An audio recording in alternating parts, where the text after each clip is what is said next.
चलिए, तो ये पहले चैप्टर का पूरा क्वेश्चन है ना। देखो पहला क्वेश्चन क्या है कि प्राकृतिक संसाधन क्या है, इसके संरक्षण की आवश्यकता क्यों है। देखो ये 2021 या 22 में पूछा हुआ है, ठीक है, ये कंफर्म नहीं है, लेकिन बाकी सारे क्वेश्चन लिखे हुए हैं कब का पूछा हुआ है, ठीक है।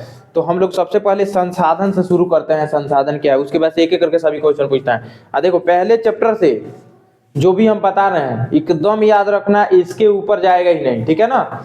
तो अगर तुम लोग को भी लगता है और इसमें भी अगर वीडियो में भी किसी को लगता है कि नहीं ये क्वेश्चन आ सकता है, तो कमेंट बॉक्स में वो लोग बता सकते हैं। और आप लोगों को भी लगता है कि ये क्वेश्चन मतलब पूछ सकता है, तो आप लोग आके पहले चैप्टर से फिर से क्वेश्चन पूछ लीजिएगा, ठीक है। तो सबसे पहले हम लोग देखते हैं कि प्राकृतिक संसाधन क्या है।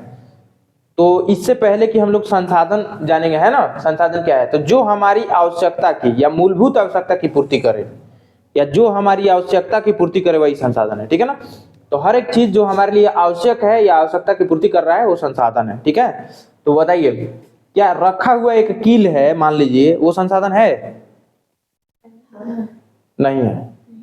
जब तक हम उसका उपयोग ही नहीं कर रहे हैं, वो ऐसे ही रखा पड़ा है या फेंका पड़ा है, तो संसाधन है नहीं। अगर उस कील को हम कहीं दीवार में लगा दिए, अब वो टांगने के काम आएगा, कोई भी वस्तु, कपड़ा या कुछ भी, वो टांगने के काम आ रहा है ना, तब वो संसाधन है। मतलब कोई भी चीज जो हमारे लिए उपयोगी है ही नहीं, वो संसाधन कैसे है ना। तो हर वो चीज जो हमारे लिए उपयोगी है क्या है, संसाधन है। अब उसमें है प्राकृतिक संसाधन क्या है, इसके संरक्षण की क्या क्यों आवश्यकता है। तो अब देखिए प्राकृतिक संसाधन क्या है। वैसा संसाधन जिसे मनुष्य बना नहीं सकता है या मनुष्य के द्वारा निर्माण नहीं होता है, वो सभी प्राकृतिक संसाधन है ना। तो हम कहेंगे कि वैसा संसाधन जिसकी उत्पत्ति प्राकृतिक या नेचर से हुई है, प्राकृतिक से हुई है ना, जिसके निर्माण में मनुष्य का योगदान नहीं है ना, वो क्या है, प्राकृतिक संसाधन है। अब एक मानव निर्मित संसाधन होता है, तो वैसा संसाधन जिसकी उत्पत्ति मानव के द्वारा हुई है ना, जैसे कुर्सी, टेबल, मेज, गाड़ी, ट्रेन, बस, है ना, इत्यादि। तो क्या है, मानव निर्मित संसाधन है या मतलब ह्यूमन मेड। तो हाँ, कृत्रिम। तो वैसा संसाधन जिसको मानव ने बनाया है ना, उसे मानव संसाधन या कृत्रिम संसाधन कह सकते हैं। और प्राकृतिक संसाधन में वैसा संसाधन जिसकी उत्पत्ति नेचर, प्राकृतिक के द्वारा हुई है ना, जिसे मनुष्य नहीं बना सकता। इसे पेड़ पौधों को मनुष्य बना सकता है, सिर्फ लगा सकता है ना। अच्छा, पहाड़ को मनुष्य बना सकता है? नहीं। धरती को, मिट्टी को बना सकता है? नहीं बना सकता है। ऐसे ग्रह को नहीं बना सकता है, चंद्रमा को नहीं बना सकता है, सूर्य को नहीं बना सकता है। लेकिन चाइना ने आर्टिफिशियल सूर्य बनाया था, तो वो सूर्य के जैसे रोशनी थोड़े देगा, है ना। तो देखिए क्या बोले कि पृथ्वी, चंद्रमा, सूर्य, नदियां, नदी का रुख मोड़ा जा सकता है लेकिन उसको बनाया नहीं जा सकता है, पहाड़ को बनाया नहीं जा सकता है। तो ये सभी संसाधन क्या है, प्राकृतिक संसाधन है। तो ये बताओ डीजल, पेट्रोल, कोयला, ये किस संसाधन में आएगा? क्योंकि इसे मानव नहीं बना सकता है ना। डीजल, पेट्रोल, कोयला मानव नहीं बना सकता। अब कह कि इसके संरक्षण की आवश्यकता क्यों है।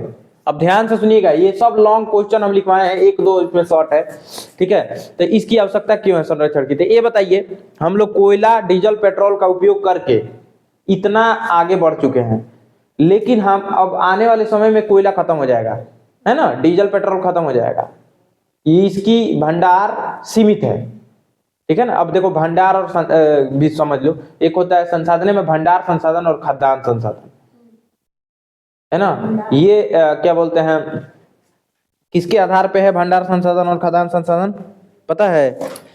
भंडार और खाद्यान्न, हाँ, संचित कोष संसाधन विकास के स्तर के आधार पे है। तो देख लो, ये भी देख लो, विकास के स्तर के आधार पर संसाधन को 4 भागों में बांटा गया है।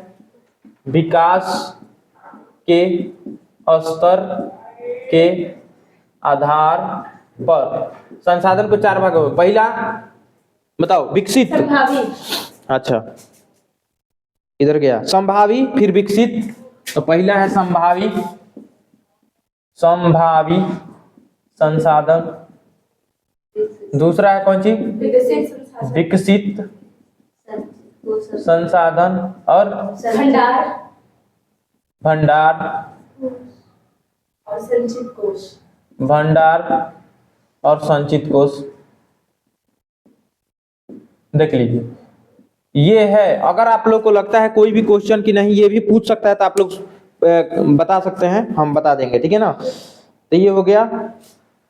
तो चलिए देख लेते हैं एक बार, इन सभी को एक बार देख लेते हैं। अच्छा, ये क्यों बताना है, इसके संरक्षण की आवश्यकता क्यों है, मतलब इसमें जो भी संसाधन है, जैसे भंडार संसाधन है, कौन सा भंडार संसाधन है बताओ। अरे डीजल, कोयला, पेट्रोल, ये सब भंडार संसाधन है, आने वाले समय में खत्म हो जाएगा। ठीक है, इसीलिए बता रहे हैं। तब देखो, ध्यान से देखो, विकास के स्तर के आधार पर संसाधन को चार भागों में, संभावित संसाधन, विकसित संसाधन, भंडार संसाधन, संचित कोष संसाधन। तो ध्यान से सुनिएगा। संभावी संसाधन वैसा संसाधन जिसको संभावना व्यक्त करके रखा गया है या संभावना के तौर पे रखा गया है, उसे क्या कहते हैं, संभावी संसाधन। जैसे मान लो, ध्यान से सुनिएगा, अगर हम कहें, कोई हमसे पूछे हमारे घर में कि बाबू भाई सामानवा कहाँ है, तो हम कहेंगे वो ठठरिया पर रख लेते। ठठरी जानते हो ना बाबू, दिए रख जानते हो। पुराने जमाने घर में ऐसे लकड़ी का लगा होता था, या तो घर में ऐसे बना होता था ऐसे, तो उसे दिए रख कहते थे। देखो हम कहे कि मम्मी रे दिए रखवा में रख ले हैं, अब मम्मी को देखने तो ऊर्जा मिला ही नहीं है ना, तो देखने गई तो मिला ही नहीं। इसका मतलब है क्या है कि हम संभावना के तौर पर रखे थे, है ना, समझ में आ रहा है। अब जैसे मान लो कि गुजरात में या राजस्थान में पवन चक्की का बहुत बड़ा ये थी है कि वहां पे हम पवन चक्की लगाएंगे तो हवा हमेशा चलता रहता है। तो वहां पे मान लो गुजरात में कि हवा चलता रहता है, तो वहां पवन चक्की लगा दें ऐसे, तो वहां पवन चक्की से ऊर्जा प्राप्त होगा। अब पता चला, माने हम जब वहां परीक्षण करते हैं तो देखते हैं कि हवा वहां हमेशा चलता रहता है, और जब हम चाहें वहां पवन चक्की लगा के ऊर्जा प्राप्त कर सकते हैं। आज जब सरकार उस पे कई लाख पैसा खर्चा कर दी, लाखों करोड़ों पैसा खर्चा कर दिया, पता चला कि प्रकृति ने अपना रुख ही बदल दिया। पहले राजस्थान से बहती थी, अब गुजरात से लगी बहने, राजस्थान में साफे नहीं बह रही है।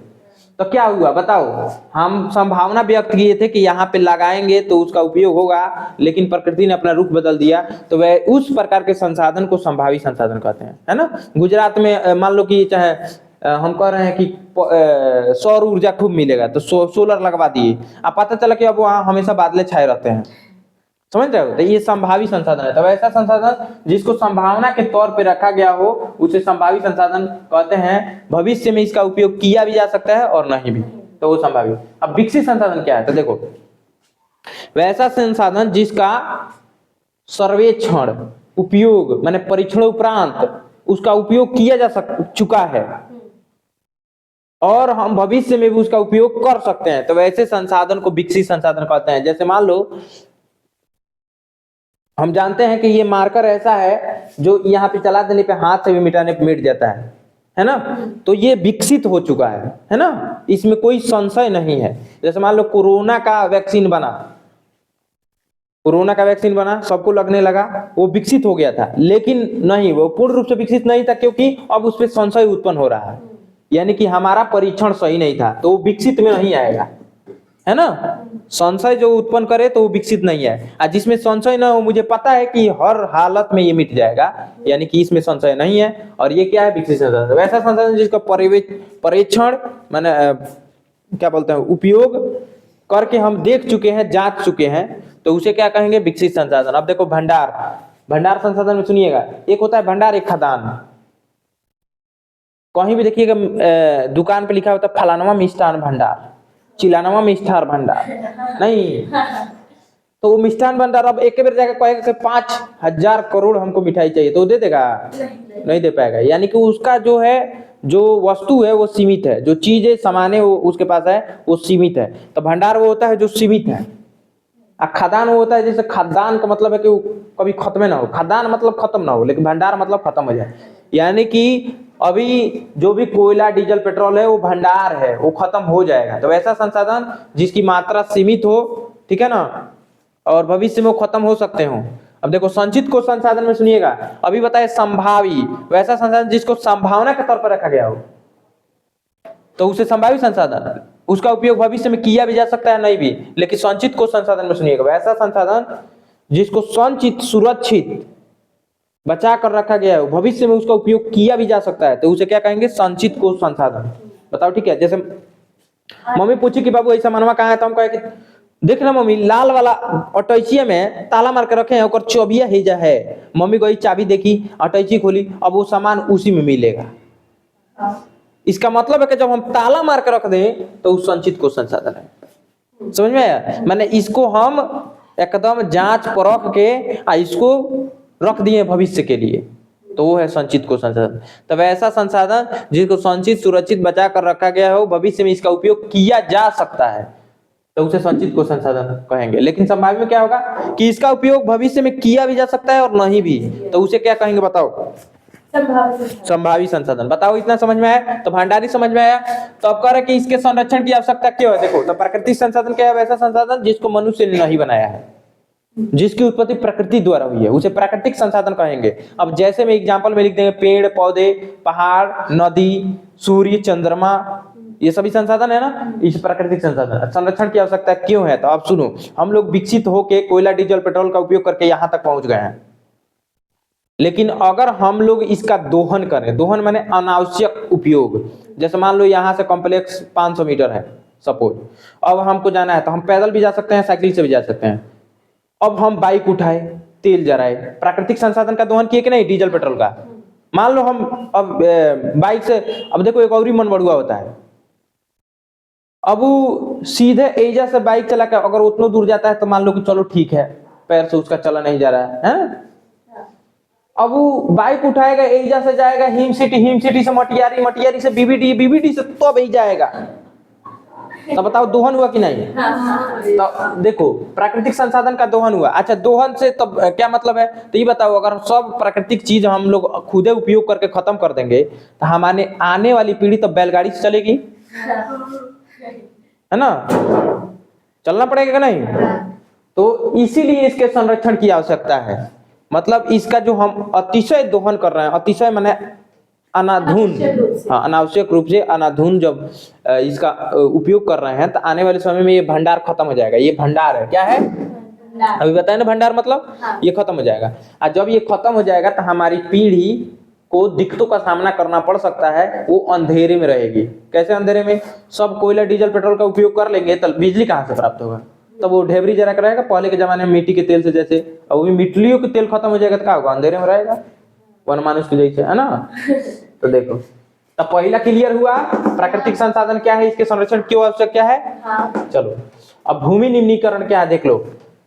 तो सबसे पहले मृदा अपरदन, भूमि निम्नीकरण, भू संरक्षण। चलो, तो सबसे पहले हम मिट्टी के बारे में और उसके प्रकारों के बारे में जानते हैं, फिर उसके दोहन के बारे में जानते हैं, उसके बचाव के बारे में जानते हैं, सब हो जाएगा। तो चलिए, सबसे पहले हम जानते हैं मृदा के बारे में। किसके बारे में?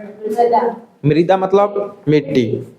देखो, मिट्टी के ऊपरी सतह को क्या कहते हैं? मृदा। मिट्टी के ऊपरी सतह को क्या कहते हैं? हाँ, जिसका उपयोग हम लोग करते हैं कृषि कार्य में या अन्य कार्यों में। तो चलिए, सबसे पहले मिट्टी के बारे में जानते हैं। कितने प्रकार होता है इसमें? मिट्टी के प्रकार के बारे में तो कुछ है? देखो, पहला क्वेश्चन हो गया, ये काफी इंपॉर्टेंट है, इससे देखो क्वेश्चन आएगा ही आएगा, ठीक है ना? पहले चैप्टर से इतना महत्वपूर्ण क्वेश्चन सब लिखे हैं, इतना देख लो, बहुत है। दीर्घोत्तरीय में भी आएगा। देखो, भारत में पाई जाने वाली मिट्टी के किन्हीं 3 प्रकारों के बीच कीजिए, ये बताने जा रहे हैं, ठीक है ना? तो मृदा के प्रकार, मृदा के प्रकार, पहला कौन सी है?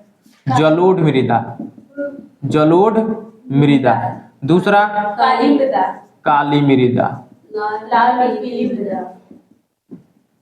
लाल एवं पीली मृदा,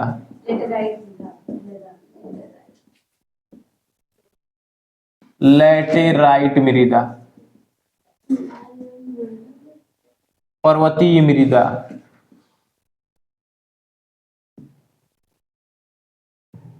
पर्वतीय मृदा।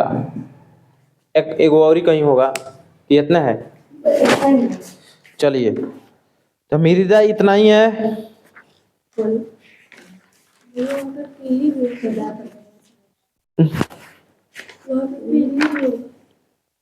लाल एवं पीली, हाँ, लाल एवं पीली मृदा,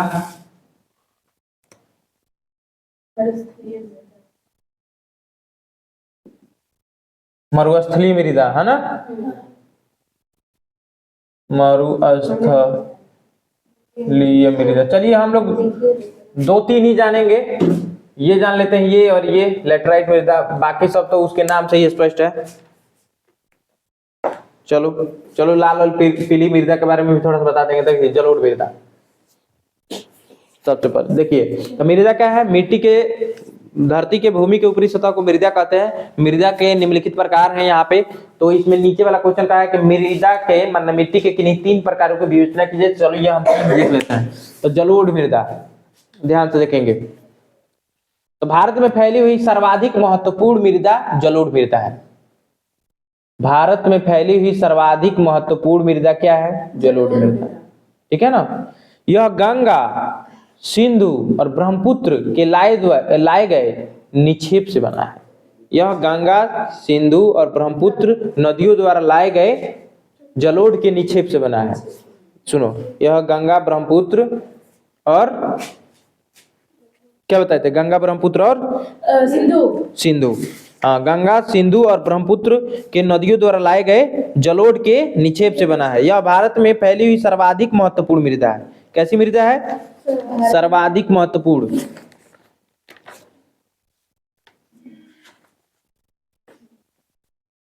ठीक है। अब देखिए इसमें क्या पाया जाता है? जलोढ़ मृदा में रेत, सिल्ट और मृत्तिका पाया जाता है। रेत, सिल्ट और मृत्तिका पाया जाता है। ठीक है, एक बार और सुन लीजिए। यह भारत में फैली हुई सर्वाधिक महत्वपूर्ण मृदा है। यह गंगा, सिंधु और ब्रह्मपुत्र नदियों द्वारा लाए गए निक्षेप से बना है। ठीक है, हाँ, गंगा, सिंधु। हाँ, अब देखिएगा, ये पूर्वी तटीय मैदान विशेषकर महानदी, गोदावरी, कृष्ण और कावेरी। महानदी, गोदावरी, कृष्ण और कावेरी। महानदी, गोदावरी, कृष्ण और कावेरी जो नदियां हैं, ये पूर्वी तटीय नदियां हैं। सुनो, पूर्वी तटीय नदियां हैं। महानदी, गोदावरी, कृष्ण और कावेरी ये पूर्वी तटीय नदियां हैं जो कि डेल्टा का निर्माण करती हैं। किसका निर्माण करती हैं? तो कई बार ऑब्जेक्टिव या सब्जेक्टिव 2 नंबर में पूछ देता है कि डेल्टा का निर्माण कौन नदियां करती हैं, तो आप कहेंगे महानदी, गोदावरी, कृष्ण और कावेरी। एक बार और सुनिए, देखिए क्या है जलोढ़ मृदा। तो कहेंगे यह भारत में फैली हुई सर्वाधिक महत्वपूर्ण मृदा है। यह भारत में फैली हुई सर्वाधिक महत्वपूर्ण मृदा है। यह गंगा, सिंधु, देखो ये जो हम नदियों का नाम बता रहे हैं, ये पर्वतीय, हिमालय पर्वत से निकलने वाली नदियां हैं, है? तो पर्वतीय पर्वत से निकलने वाली, हिमालय पर्वत से निकलने वाली गंगा, ब्रह्मपुत्र और सिंधु। गंगा, सिंधु और ब्रह्मपुत्र नदियों द्वारा लाए गए निक्षेप से बना है। कौन सा मृदा? जलोढ़ मृदा। भारत में पाई जाने वाली सर्वाधिक महत्वपूर्ण मृदा है। यह गंगा, सिंधु और ब्रह्मपुत्र नदियों द्वारा लाए गए निक्षेप से बना है। पूर्वी तटीय नदियां महानदी, गोदावरी, कृष्ण और कावेरी नदियां क्या बनाती हैं? डेल्टा का निर्माण करती हैं। ठीक है ना, किसका निर्माण करती हैं? डेल्टा का निर्माण करती हैं। अब थोड़ा सा सुनिएगा, इसमें नाइट्रोजन की कमी पाई जाती है। किसकी कमी पाई जाती है? नाइट्रोजन की। हाँ,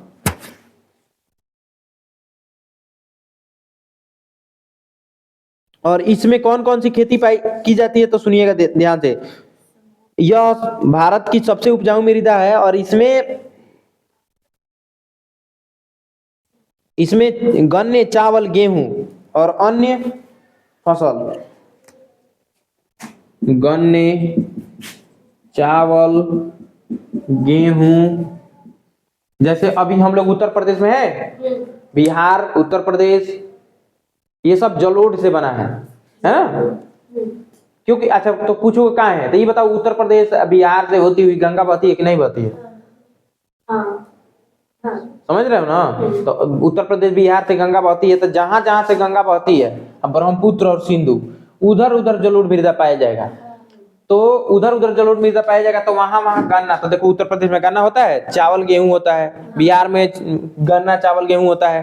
तो जरूरी है कि यही नहीं, ये सर्वाधिक महत्वपूर्ण मृदा है। ये हर चीज की खेती इस पे की जा सकती है, एक दो को छोड़ के, काजू वाजू की खेती छोड़ के, क्योंकि काजू लेटराइट मृदा में होता है। ठीक है, तो देख लो, तो गन्ने, चावल, गेहूं, प्याज, लहसुन सब चीज इसमें उगेगा, क्योंकि ये सर्वाधिक महत्वपूर्ण मृदा है। क्यों? क्योंकि इसमें बहुत प्रकार के पोषक पाए जाते हैं, क्योंकि ये पहाड़ों से चल के आ रही है तो पहाड़ में बहुत प्रकार के खनिज पाए जाते हैं। और जब नदियां पहाड़ से आती हैं तो पहाड़ों को थोड़े थोड़े सिलिका में तोड़ देती है, छोटे छोटे कणों में, जो कि काफी उपजाऊ हो जाती है। ठीक है, समझ रहे हो? तो देखिए एक बार और सुनिए, इसमें चूना फास्फोरस जैसे तत्वों की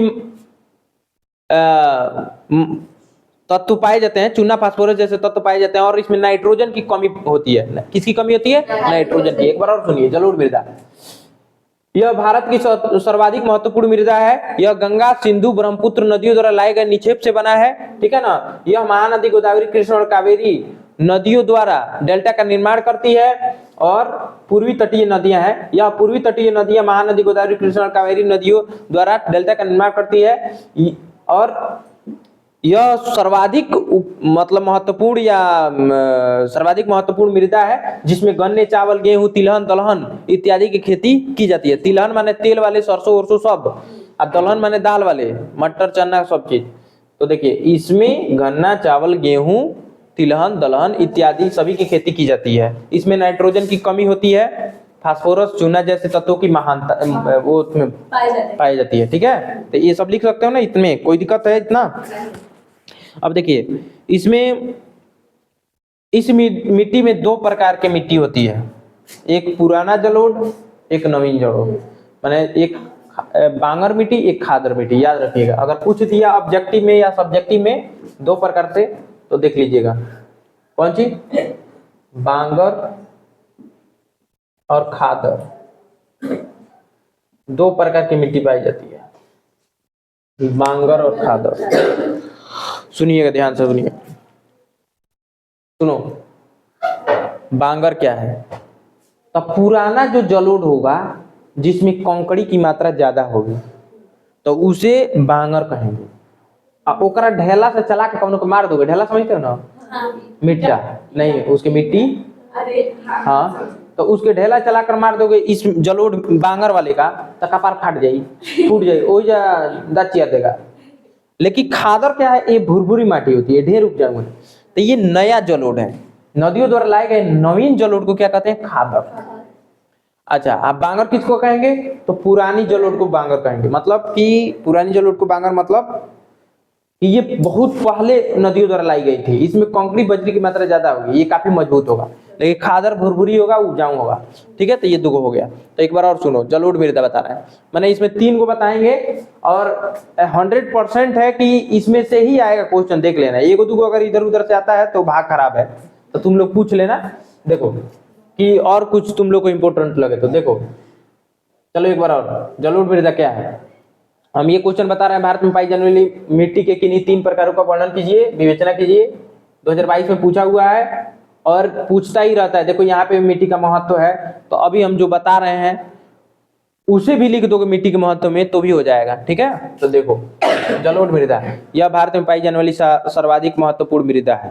ठीक, यह गंगा, सिंधु, ब्रह्मपुत्र नदियों द्वारा लाए गए निक्षेप से बना है। यह पूर्वी तटीय नदियां महानदी गोदावरी, कृष्ण और कावेरी नदियों द्वारा डेल्टा का निर्माण करती है। ठीक, और सुनो, यह काफी उपजाऊ मृदा है और इसमें पोटास, फास्फोरस, चूना जैसे तत्वों की प्रधानता होती है। प्रधानता मैंने ज्यादा पाया जाएगा, प्रधानता होती है। इसमें नाइट्रोजन की कमी होती है। किसकी कमी होती है? हाँ, इसमें गन्ना, चावल, गेहूं, तिलहन, दलहन इत्यादि की खेती की जाती है। ठीक है, और क्या बताए हैं? यह मिट्टी 2 प्रकार की होती है, बांगर और खादर। पुरानी जलोढ़ को बांगर कहते हैं, जिसमें कंकड़ी एवं बजरी की मात्रा ज्यादा होती है। नवीन जलोढ़ जो नदियों द्वारा लाई गई, तत्काल 1 से 2 साल 3 साल के अंदर में लाई गई जलोढ़ को नवीन जलोढ़ कहते हैं। इसमें सिलिका की मात्रा ज्यादा होती है, ये काफी उपजाऊ होता है। ये हो गया जलोढ़ का विस्तार खत्म। ठीक, अब आगे सुनो, काली मृदा। काली मृदा का नाम रेगूर मृदा भी है, इसे काली कपासी मृदा के नाम से भी जाना जाता है। एक बार और सुनो, भारत में पाई जाने वाली दूसरी महत्वपूर्ण मृदा काली मृदा है। इसे रेगूर मृदा के नाम से भी जाना जाता है। इसे काली कपासी मृदा के नाम से भी जाना जाता है, क्योंकि इसमें पानी होने पे यह मृदा काली रंग की हो जाती है। माने यह मृदा काली ही होती है, लिख देना। इसमें कपास की खेती अधिक होती है, इसीलिए इसे काली कपासी मृदा के नाम से भी जाना जाता है। ठीक है, बताओ इतना लिखोगे? एक बार और सुनो, भारत की दूसरी महत्वपूर्ण मृदा काली मृदा है। इसे काली कपासी मृदा के नाम से, इसलिए काली कपासी मृदा के नाम से भी जाना जाता है क्योंकि इसमें कपास की खेती उपयुक्त मानी जाती है। ठीक है, इसमें फास्फोरस की कमी होती है। इसमें नाइट्रोजन, चूना, फास्फोरस, सॉरी, सुनो एक बार और सुनो, देखो इसमें फास्फोरस की कमी होती है, लेकिन जलोढ़ मृदा में नाइट्रोजन की कमी होती है, फास्फोरस पाया जाएगा, लेकिन इसमें फास्फोरस की कमी होगी। इसमें जलोढ़ मृदा में फास्फोरस की कमी होती है, इसमें नाइट्रोजन और चूना और अन्य तत्व पाए जाते हैं, उसकी प्रधानता होती है। ठीक है ना, तो एक बार और सुनिए, काली मृदा में इस मृदा का रंग काला होता है, इन्हें रेगुर मृदा भी कहा जाता है। ठीक है, और इसमें कपास की खेती उपयुक्त मानी जाती है, इसीलिए इसे काली कपासी मृदा के नाम से भी जाना जाता है। ठीक है, अब सुनिएगा, इसमें किसकी कमी होती है? फास्फोरस की कमी होती है। इसमें सुनिएगा, इसमें कैल्शियम कार्बोनेट, मैग्नीशियम, पोटास और चूने की प्रधानता होती है। ठीक है, हाँ, और जब इसमें पानी या सिंचाई कराया जाता है तो यह चिपचिपा हो जाता है। कैसा हो जाता है? हाँ। बताओ, इतना समझ में आया? एक बार और सुनो, भारत की दूसरी महत्वपूर्ण मृदा है काली मृदा। इसका रंग काला होता है, इसे रेगुर मृदा के नाम से भी जाना जाता है। इसमें कपास की खेती उपयुक्त मानी जाती है, इसीलिए इसे काली कपासी मृदा के नाम से भी जाना जाता है। इसमें फास्फोरस की कमी होती है और किसकी प्रधानता होती है? तो कैल्शियम कार्बोनेट, मैग्नीशियम, पोटास और चूने की प्रधानता होती है। ठीक है, और देखो शुष्क मौसम में इसमें दरारें पड़ जाती हैं, लेकिन सिंचाई कराने पे ये मिट्टी चिपचिपी हो जाती है। ठीक है, बताओ इतना तक ठीक है? 2 गो का बता दिए, 3 गो बताना था, 3 गो जान लो। अब देख लो, अगला देख लो, लाल एवं पीली मृदा देख लो, लाल एवं पीली मृदा है ना, हाँ, लाल एवं पीली मृदा देख लो। देखो, यह मृदा लाल रंग की होती है। किस रंग की होती है? लाल रंग की। जब इसमें सिंचाई कराते हैं या वर्षा के बौछार जब इस पे पड़ता है तो यह पीले रंग का हो जाता है। क्या हो जाता है? इसमें आयरन की मात्रा ज्यादा होती है। किसकी मात्रा ज्यादा होती है? और जब तुम जानते हो कि किसी लोहे के कील को फेंक देते हैं तो जब उस पर नमी आता है या पानी होनी तो वो पीला रंग का दिखाई दे देता है, उस पर जो जंग पकड़ता है वो लाल रंग का होता है, लेकिन जैसे उस पर थोड़ी सी पानी गिरे तो वो पीली हो जाती है ना। यानी कि लाल एवं पीली मृदा इसलिए इसका नाम है क्योंकि इसका रंग लाल होता है, इसमें आयरन की मात्रा ज्यादा होती है। जैसे इसमें सिंचाई या पानी डालते हैं या वर्षा होती है, इसका रंग पीला हो जाता है। कैसा हो जाता है? इसीलिए इसे लाल एवं पीली मृदा के नाम से जानते हैं। बताओ, इतना समझ में आया? एक बार और सुनिए, किताब से पढ़ रहे हैं। लाल मृदा दक्कन के पठार, पूर्वी दक्षिणी हिस्सों में रवेदार अग्नेय चट्टानों पर कम वर्षा वाले भागों में विकसित हुआ है। लाल एवं पीली मृदा उड़ीसा, छत्तीसगढ़, मध्य गंगा मैदान के दक्षिणी छोर पर और पश्चिमी घाट में पहाड़ी पद पर पाई जाती है। इन मृदाओं का रंग लाल रंग रवेदार अग्नीय रूपांतर चट्टानों में लौह, देख लो अब यहाँ कह रहा है, लौह धातु के प्रसारण कर रहे हैं। इसका रंग पीला इसमें जलयोजन के कारण होता है। देख लीजिए, हम जो बताएं वही है। देखिए, इसका रंग पीला इसलिए हो जाता है क्योंकि इसमें लौह की मात्रा अधिक होती है। ठीक है, तो लौह की मात्रा होगी तो ये लाल रंग का दिखाई देगा, लेकिन जैसे इसमें पानी पड़ेगा या सिंचाई करेंगे, वर्षा होगी तो पीले रंग का हो जाएगा।